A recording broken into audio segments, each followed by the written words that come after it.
Hi everyone, I'm Sabrina. And I'm Jonathan. We are the lawyers at Verity Law. Recently, many business owners ask us, what should they do if a co-owner wants to leave the company? Yes, many people start companies together because they're friends. But in the course of running the business, they realize they have differences that cannot be reconciled. In those situations, some shareholders may just need to exit the company. But how to leave the company is the question. First, we must see if the exiting shareholder is indeed a shareholder or owner of the business. Many people are only directors or managers of the business, but assume they're also shareholders. Very true. So how can they find out whether they are shareholders? Well, to truly confirm all shareholders, they must look to their corporate documents. The most common way to record all of a company's shareholders is through their corporate minute book. This is a set of documents drafted by a business lawyer. This document is different from the articles of incorporation that the company must register with the government. Exactly. The provincial or federal government will require companies to register their articles of incorporation upon creation. However, the articles only show who manages the company. This is known as the directors. It does not show who owns the companies, which are referred to as shareholders. John, why don't articles just show who are the shareholders? Wouldn't that be much easier? Yes, but the government wants to protect shareholders' privacy as much as possible. Articles are public documents that can be looked up by anyone, especially lawyers. If the articles only show the managers of the company and not the owners, then the owner's identity can be kept private and confidential.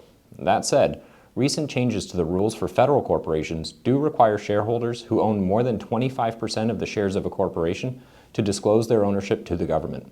But shareholders who own less than 25% do not need to disclose this information, nor do owners of provincial corporations. That makes sense. But then a common problem arises. Many entrepreneurs assume that just having articles is enough. They end up never doing the corporate minute book. Then, when it comes time for a shareholder to leave the corporation, there may be no document proving that person was ever a shareholder. Well, that may sound like a good thing, since that shareholder is leaving the company anyways. But what about all the time, blood, and sweat that the existing shareholder put into that corporation? That shareholder would need to leave the corporation for free if they cannot prove that they're an owner. Exactly. So before a shareholder leaves the corporation, the company should ensure they have done a corporate minute book with a business lawyer. If not, then the first step is getting that done. Then the shareholders can discuss exit strategies. Exactly. And there are three common ways for a shareholder to leave a corporation. First, the corporation's treasury could buy back their shares. For example, let's say Ben owns 50 shares and Mary owns 50 shares as well. The corporation distributed a total of 100 common shares, meaning Ben and Mary each hold 50% of the shares of the company. Now here, we must be careful. When it comes to shares, we cannot simply say distribute a percentage to each person. So we can't just say the company distributed 50% shares to Ben and 50% shares to Mary. What we can do is distribute a specific number of shares. So if Mary owns 50 shares, Ben owns 50 shares, and the corporation distributed a total of 100 shares, then they each own 50%. So if the corporation buys back Mary's 50 shares, then the corporation distributed a total of 50 shares. Ben owns 50 shares, meaning Ben is now the 100% shareholder. Yes, a second way for Mary to exit is for Ben to buy Mary's shares himself. After the purchase, Ben would own 100 shares and Mary would own 0 shares. Since the corporation only issued 100 shares in total and Ben now owns 100 shares, Ben is now the 100% shareholder. That's right. And lastly, Mary can sell her 50 shares to a third party who will be a stranger to Ben. Let's say she sells all her shares to Katie. After the sale, Ben would own 50 shares and be the 50% shareholder, and Katie will own 50 shares and be the 50% shareholder. Although Ben never agreed to have Katie become a shareholder, he does not have a choice because he did not have any corporate documents or shareholder agreements stating that Mary cannot sell her shares without Ben's consent. Now, Ben will need to operate the company with Katie. Yes, that's not a pretty scene. To prevent this, Ben and Mary should have put a clause into their articles of incorporation, corporate minute book, and a shareholder agreement. That clause would specifically say that any share transfers would require all existing shareholders' consent. Agreed. Now, the biggest difficulty is to determine how much are Mary's shares worth. Whether it's the corporation's treasury or Ben buying back Mary's shares, they must find a price point that they're both satisfied with. Determining this is very difficult. When a shareholder decides to leave, they're already in conflict with each other, so private negotiation is often difficult. Also, unlike real estate, where you can look at neighboring properties for price comparisons, all businesses are different. You cannot really look into a similar business to set the share price. Very true.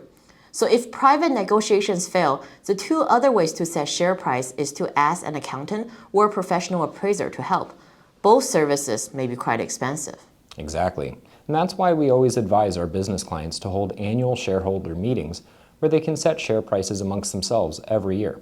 This way, when a shareholder decides to leave, they can just refer to that year's share price. For sure. And how to set share prices, whether it's by private negotiations every year, with the help of an accountant or a professional appraiser, that should all be listed in the shareholder agreement. Sounds good. I always love how spending $1,000 or $2,000 on a shareholder agreement can prevent huge litigation losses down the line. Me too. So John, what happens when it's not a voluntary exit by the shareholder? What if the shareholder had an accident, they became disabled or passes away? Oh, very good question. This is another issue that should be addressed in the shareholder agreement. The corporation has several options. First, it could transfer the deceased shares to its beneficiaries. Without a will, the shares will likely go to the estate of the deceased and then to the spouse or children. Oh my, then Ben will face the same problem. He will need to continue operating the business with strangers, being Mary's spouse or children. Exactly. So a second option is that the corporation buys back the deceased shareholder shares at market price. That sounds like a much better option. Ben can continue operating the business as a 100% shareholder. He does not need to work with another stranger. But setting fair market price for the shares once again becomes the issue. For sure. So how share prices are set is an important thing to decide beforehand, whether it's by private negotiation, using an accountant's help, or using a professional appraiser. Again, this should be written into the shareholder agreement. That's right. Now, what if the corporation doesn't have the money to buy back the shares? Now this is where corporate life insurance comes in handy.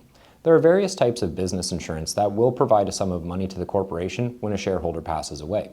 The corporation can use part of this money to buy back the deceased shares and the other part to find another person to take over the deceased's work.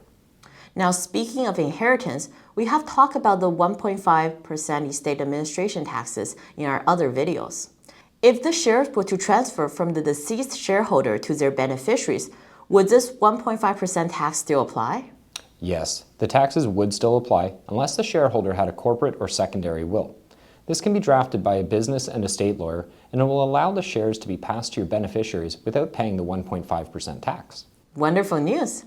Another benefit of having a corporate will is that the shares can be passed immediately after death.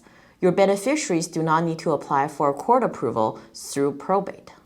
That is good for both the beneficiaries and the companies. The beneficiaries can get the shares and funds in the corporate bank account immediately after you pass, and the company can continue to operate without needing to wait for a state court approval. In conclusion, when a shareholder wants to leave a corporation, first they must check whether the company has a corporate minute book, meaning they must ensure they are indeed a shareholder of the company. Complete information for shareholders is not found on the articles of incorporation. Once they confirm they are a shareholder, then there are three options for leaving the company. The company's treasury can buy back the shares, the existing shareholders can buy those shares, or the shares could be sold to a third party. This last option is the least preferred, as it may introduce a stranger into the company's management. Now, the sell price might be negotiated privately between the shareholders, where the price can be set with the help of the company's accountant or certified appraiser. The biggest takeaway from this video is to get your corporate minute book and shareholder agreements done on time. All right, that is all for today. We will see you in our next month's video.